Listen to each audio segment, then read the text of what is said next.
Hello friends. आज की class में हम बाल विकास और शिक्षा शास्त्र से रिलेटेड कुछ क्वेश्चन आंसर्स देखेंगे जो बहुत इम्पोर्टेंट है।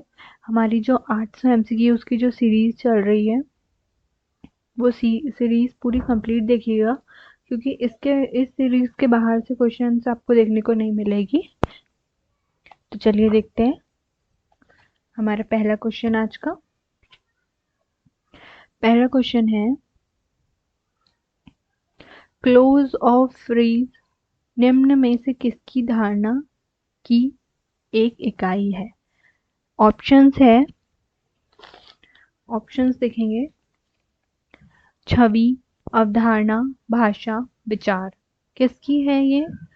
क्लोज ऑफ फ्रेज है भाषा। भाषा धारणा की एक इकाई है। ठीक है, चलो नेक्स्ट क्वेश्चन कौन सा है? निम्न में से कौन सी विधि छात्रों के बीच संचार प्रक्रिया का अध्ययन करने के लिए उपयुक्त है? पहला है मामले का अध्ययन, केस स्टडी, व्यवस्थित अवलोकन, प्रयोगात्मक विधि, एटीएम निरीक्षण। क्या है इसका आंसर? इसका आंसर होगा ख, व्यवस्थित अवलोकन। नेक्स्ट क्वेश्चन है, विद्यालय में छोटी कक्षा के साथ शिक्षक निम्न में से किसमें अधिक सक्षम होते हैं? ऑप्शंस है, शिक्षण के दौरान धीमी गति से जाने, अधिक व्यक्तिगत अनुभव को बताने, छात्र के बीच व्यक्तिगत मतभेदों के लिए अनुकूल निर्देश देने में, पाठ्येतर गतिविधि के लिए अतिरिक्त जगह का उपयोग करने।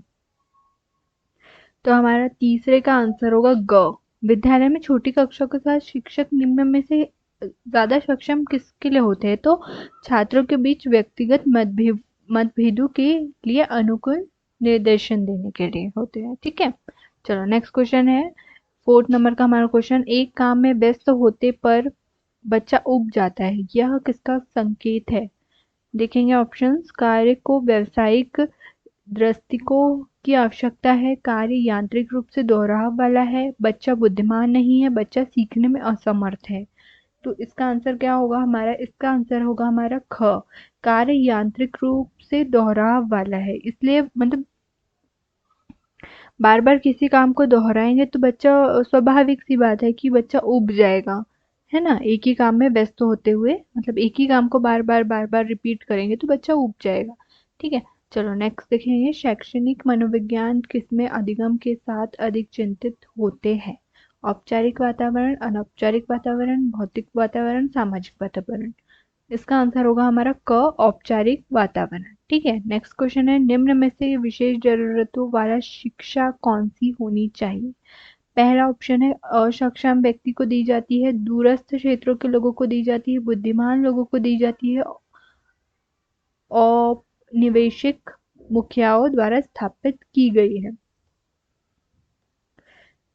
विशेष जरूरतों वाली शिक्षा पूछी है इसमें, तो इसका आंसर होगा हमारा क, असक्षम व्यक्ति को दी जाती है ये शिक्षा। ठीक है, चलो मतलब दी जानी चाहिए।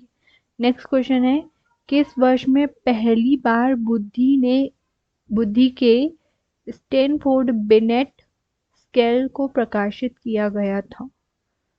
1916, 1903, 1908, 1900। इसका आंसर होगा हमारा 1916। हम इसके बारे में देखेंगे ये क्या है, बुद्धि के स्टैनफोर्ड बिनेट।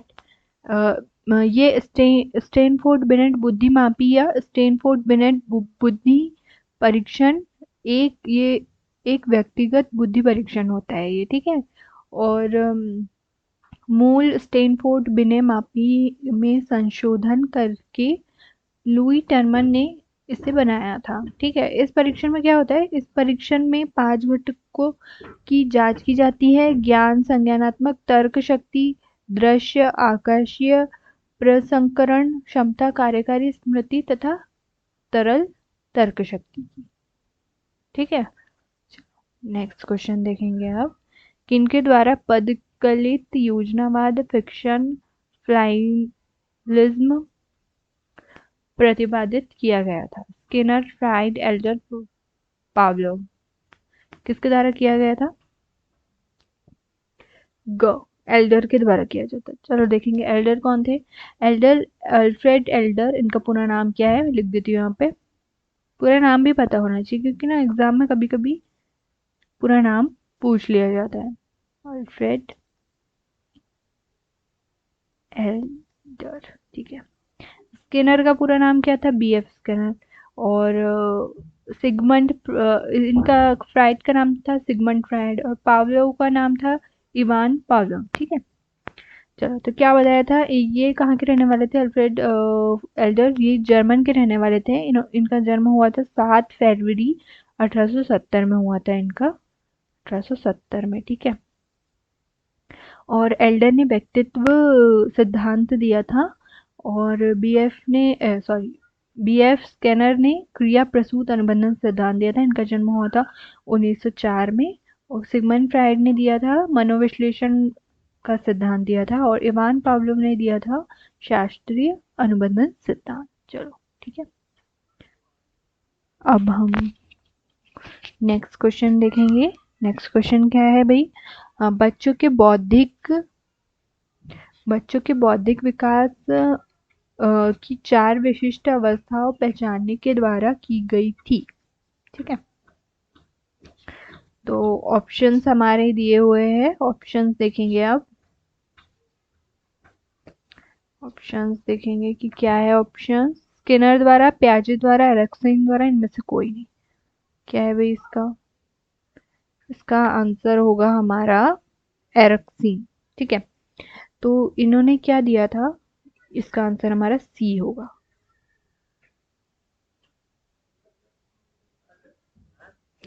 सॉरी, इसका सी नहीं होगा, बौद्धिक विकास। सॉरी सॉरी सॉरी, इसका ना पियाजे ने दिया था बौद्धिक 4 अवस्थाएं हमने देखी है। आपने अगर नहीं देखी होगी तो आप मेरा डिटेल वीडियो मैंने समझाया है, मेरी प्लेलिस्ट में जाकर देख सकते हैं आप, ठीक है।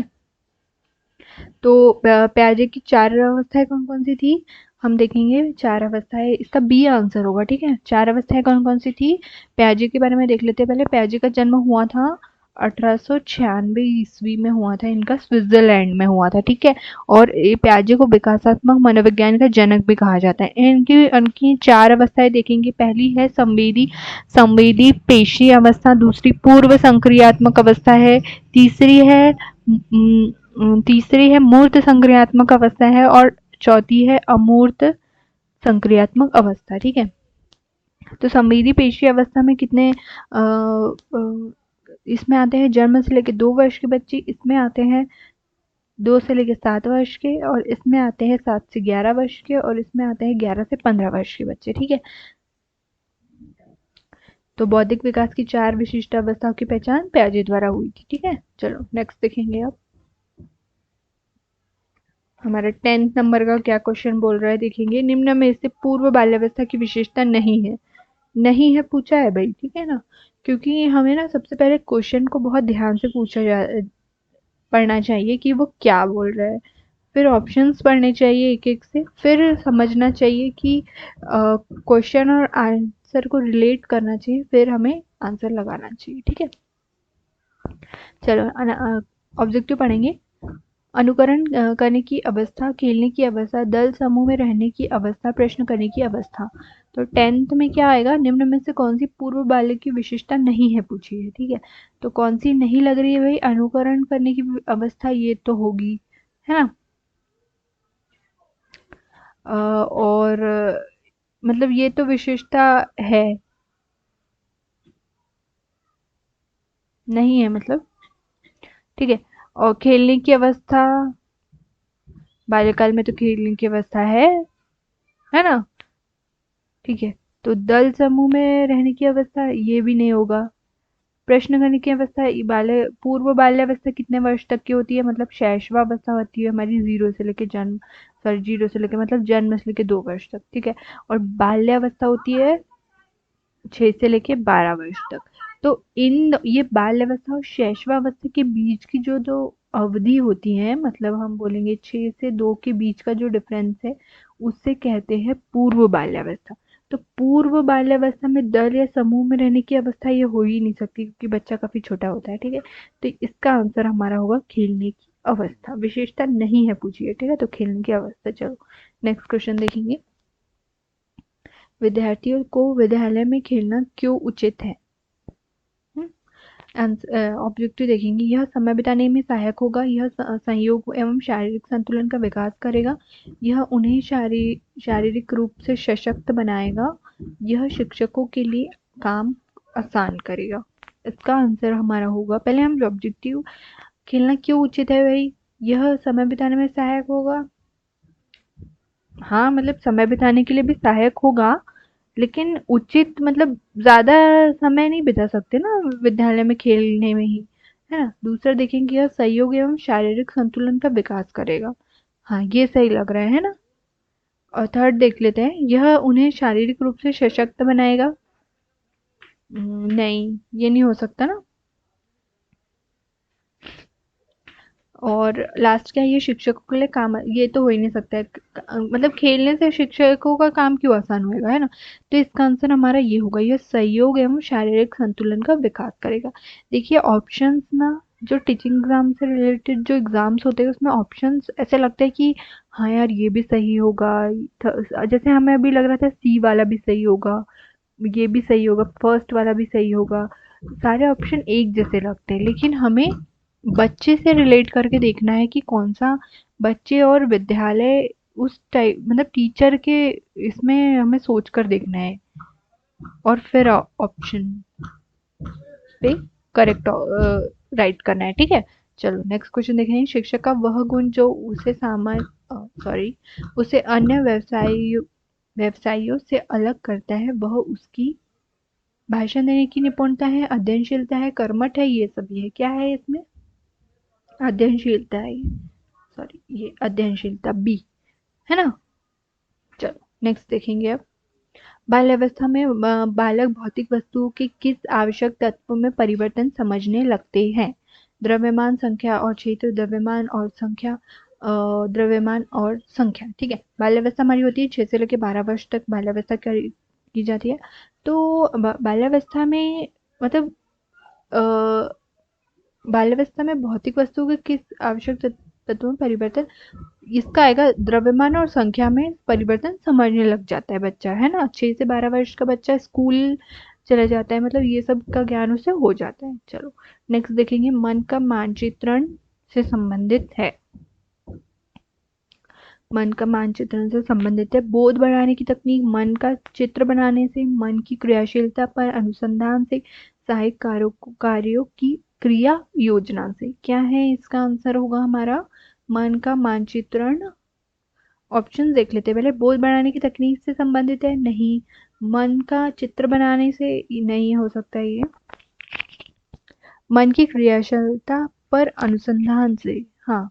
मन का चित्रण, मानचित्रण, ये हो सकता है हमारा। सहायक कार्यों की क्रिया योजना से, नहीं। सहायक कार्यों की क्रिया योजना से संबंधित नहीं हो सकता है ना। सी इज द करेक्ट आंसर। ठीक है, नेक्स्ट देखेंगे। यदि स्कूल में पूरे समय तक बच्चों को शिक्षा कार्यक्रमों में पूरी तरह व्यस्त रखा जाए तो आपके ख्याल से कौन सी समस्या पैदा नहीं होगी? ठीक है, कौन सी समस्या पैदा नहीं होगी देखेंगे हम। छात्रों को स्कूल के बाद ट्यूशन पढ़ाने की जरूरत है, छात्रों को गृह कार्य देने की आवश्यकता पड़ेगी, अनुशासनहीनता नहीं पैदा होगी, छात्र में पढ़ने की प्रति रुचि में कमी नहीं आएगी। क्या होगा भाई इसका आंसर? कौन सी समस्या पैदा नहीं होगी पूछा है इसमें, तो देखते हैं इसका आंसर क्या आएगा। सॉरी, ये 15 नंबर का क्वेश्चन है ना, यहाँ पे नंबर्स गलत लिख गए हैं, इधर लिख देती हूँ मैं क्वेश्चन। ठीक है, चलो तो इसका क्या आएगा भाई, इसका आएगा, अगर बच्चों को शिक्षा कार्यक्रम में पूरी तरह व्यस्त रखा जाएगा तो अनुशासनहीनता नहीं पैदा होगी। सी आएगा इसका, है ना। नेक्स्ट क्वेश्चन देखेंगे अब। छात्रों का मूल्यांकन होना चाहिए बोर्ड परीक्षा द्वारा, सतत एवं व्यापक द्वारा, लिखित एवं मौखिक द्वारा, गृह परीक्षा द्वारा। मूल्यांकन किसके द्वारा होना चाहिए भाई छात्रों का? बी, सतत एवं व्यापक द्वारा। चलो नेक्स्ट देखेंगे, अवधारणाओं का विकास मुख्य रूप से हिस्सा है बौद्धिक विकास, शारीरिक विकास, सामाजिक विकास, संवेगात्मक विकास। अवधारणाओं का विकास पूछा है, अवधारणाओं के विकास में मुख्य रूप से कौन सा हिस्सा है, इसका होगा ए, बौद्धिक विकास मुख्य रूप से हिस्सा है। नेक्स्ट क्वेश्चन है, मानव विकास के इन दोनों के योगदान का परिणाम है अभिभावकों एवं अध्यापक का, सामाजिक एवं सांस्कृतिक कारकों का, वंशानुक्रम एवं वातावरण का, इनमें से कोई नहीं। मानव विकास वंशानुक्रम और वातावरण का योगदान का परिणाम है, ठीक है ना, वंशानुक्रम और वातावरण का योगदान का परिणाम है। चलो नेक्स्ट क्वेश्चन देखेंगे, शर्म तथा गर्व जैसी भावना का विकास किस अवस्था में होता है, शैशव, बाल्या, किशोरावस्था, वृद्धावस्था। कौन सी अवस्था में होता है शर्म तथा गर्व जैसी भावना का विकास, ये होता है हमारा बाल्यावस्था में। बाल्यावस्था में शर्म तथा गर्व जैसी भावना विकसित होती है बच्चों में, ठीक है। ये होती है हमारी 0 से 2, किशोरावस्था होती है 12 से 18 वर्ष, और वृद्धावस्था होती है हमारी 46 के अबो, मतलब मृत्यु तक, ठीक है, जब तक। चलो नेक्स्ट देखेंगे अब, मानसिक विकास को प्रभावित करने वाले कारक। मानसिक विकास को पूछा है भाई, हाँ, वंशानुक्रम, परिवार का वातावरण, परिवार की सामाजिक स्थिति, उपरोक्त सभी। क्या होगा इसमें, हमारा होगा इसमें वंशानुक्रम। मानसिक विकास हमें वंशानु मतलब जेनेटिक होते हैं ये मानसिक, मतलब हमारे पेरेंट्स से या हमारे पूर्वजों, जो हमारे मम्मी पापा या हमारे दादा दादी पूर्वजों से हम तक आते हैं ये मानसिक। जैसे कि आनुवंशिक में क्या होता है, आनुवंशिक में कि हमारे जो पेरेंट्स उनके सारे कुछ गुण और मानसिक शारीरिक रूप से भी आते हैं और मानसिक दोनों रूप से हमारे अंदर अपने पेरेंट्स के या पूर्वजों के गुण आते हैं। तो मानसिक गुण भी पेरेंट्स के ही होते हैं, जैसे बुद्धि, चिंतन, ये सारे गुण वंशानुक्रम होते हैं, ठीक है। चलो नेक्स्ट है, बाल मनोविज्ञान के आधार पर कौन सा कथन सर्वोत्तम है। सर्वोत्तम पूछा है, ठीक है। सारे बच्चे एक जैसे होते हैं, प्रत्येक बच्चा विशिष्ट होता है, कुछ बच्चे विशिष्ट होते हैं, कुछ बच्चे एक जैसे होते हैं। क्या होगा इसका आंसर, इसका आंसर होगा बी, प्रत्येक बच्चा विशिष्ट होता है। बाल मनोविज्ञान के आधार पर आधार पर कौन सा कथन सर्वोत्तम है, प्रत्येक बच्चा विशिष्ट होता है। चलो नेक्स्ट देखेंगे अब, एक बच्चे की बुद्धि और विकास का अध्ययन की सर्वाधिक अच्छी विधि कौन सी है, मनोविश्लेषण विधि, तुलनात्मक विधि, विकासीय विधि, सांख्यिक विधि। कौन सी विधि ज्यादा अच्छी है, विकासीय विधि, ठीक है। नेक्स्ट देखेंगे, बुद्धि के संबंध में सही कथन क्या है, समायोजन करने की क्षमता का नाम बुद्धि है, सीखने की क्षमता का नाम बुद्धि है, संक्षिप्त तार्किक की क्षमता का नाम बुद्धि है, उपरोक्त सभी। क्या है इसका आंसर, इसका आंसर होगा हमारा डी, उपरोक्त सभी है सही कथन पूछा है इसमें। तो समायोजन करने की क्षमता का नाम बुद्धि है, ये भी सही है, सीखने की क्षमता का नाम बुद्धि है ये भी, और संक्षिप्त तार्किकता की क्षमता का नाम बुद्धि, ठीक है। नेक्स्ट क्वेश्चन है, मनोविज्ञान शिक्षा का आधारभूत विज्ञान है, किसने कहा, बी एन झा ने क्या कहा, स्कैनर, डेविस, वुडवर्थ। किसने कहा मनोविज्ञान शिक्षा का आधारभूत विज्ञान, ये स्कैनर ने कहा था। स्कैनर का पूरा नाम है बी एफ स्कैनर, इनका जन्म हुआ था 1904 ईस्वी में। इन्होंने क्रिया प्रसूत अनुबंधन सिद्धांत दिया था। इन्होंने अपने सिद्धांत में प्रयोग चूहे और कबूतर पर किया था। चूहे पर प्रयोग किया था 1930 में किया था चूहे पर, और कबूतर पर किया था, कबूतर पर कितने सन, कौन से सन में किया था, 1943 में, ठीक है। चलो नेक्स्ट क्वेश्चन देखेंगे, बुद्धि लाभदीन मापन के जन्मदाता है, बुद्धि लाभदी के जन्मदाता है, कौन है भाई बुद्धि लाभदी के जन्मदाता। ऑप्शन देखेंगे, स्टैन है, बिने, टर्मन, इनमें से कोई नहीं। कौन है, ये है टर्मन, ठीक है। इनके बारे में देखेंगे, अमेरिका के मनोवैज्ञानिक टर्मन थे। इन्होंने बताया कि बुद्धि वह शक्ति है जो समस्त मानसिक कार्यों को प्रभावित करती है, ठीक है। और 1916 में टर्मन ने परीक्षण को संशोधित किया था और बुद्धि लाभरी की अवधारणा के बारे में विचार किया था। टर्मन के अनुसार औसत बुद्धि बच्चे का आईक्यू लेवल आईक्यू लेवल कितना होता है? आईक्यू लेवल होता है 90 से लेके 100 के बीच होता है, ठीक है। और इन्होंने 1916 में अपना परीक्षण किया था, ठीक है। चलो नेक्स्ट देखेंगे, गर्भ में बालक को विकसित होने में कितने दिन लगते हैं? 150, 280, 390, 460। कितने दिन लगते हैं भाई? इसका होगा, बच्चों को सीखने की प्रक्रिया में माता पिता की भूमिका रहनी चाहिए। नकारात्मक, अंग्रोधी, सहानुभूतिकार, तटस्थ। कौन सी होनी चाहिए? नकारात्मक होनी चाहिए, है ना। चलो नेक्स्ट देखेंगे, बच्चे दुनिया के बारे में अपनी समाज का सृजन करते हैं, इसका श्रेय किसको जाता है? प्याजे, पावलो, कोहलरबर्ग, स्कनर, ठीक है। प्याजे के बारे में देखेंगे, प्याजे के बारे में कुछ देखेंगे कि इनका जन्म कब हुआ था। प्याजे का जन्म हुआ था 1896 में। इन्होंने संज्ञानात्मक विकास का सिद्धांत दिया था। कोहलरबर्ग का जन्म हुआ था 1969 में। अंतर्दृष्टि का सिद्धांत दिया था। पावलोव का जन्म हुआ था 1849 में। इन्होंने शास्त्रीय अनुबंधन का सिद्धांत दिया था, ठीक है। और तो इसका आंसर क्या होगा? 28 का आंसर होगा ए, पियाजे। अवधारणाओं का विकास मुख्य रूप से किसका हिस्सा है? बौद्धिक विकास, शारीरिक विकास, सामाजिक विकास, संवेगात्मक विकास। तो इसका आएगा बौद्धिक विकास है, ठीक है। नेक्स्ट है, मूल्यांकन किया जाना चाहिए। मूल्यांकन से बच्चे पढ़ेंगे, इससे बच्चे को उपलब्धि का पता लगता है, बच्चे को सीखने का स्तर ज्ञान होता है, शिक्षकों की उपलब्धता का पता लगता है। तो इसका आंसर होगा हमारा सी, बच्चे को सीखने के स्तर का ज्ञान होता है, ठीक है।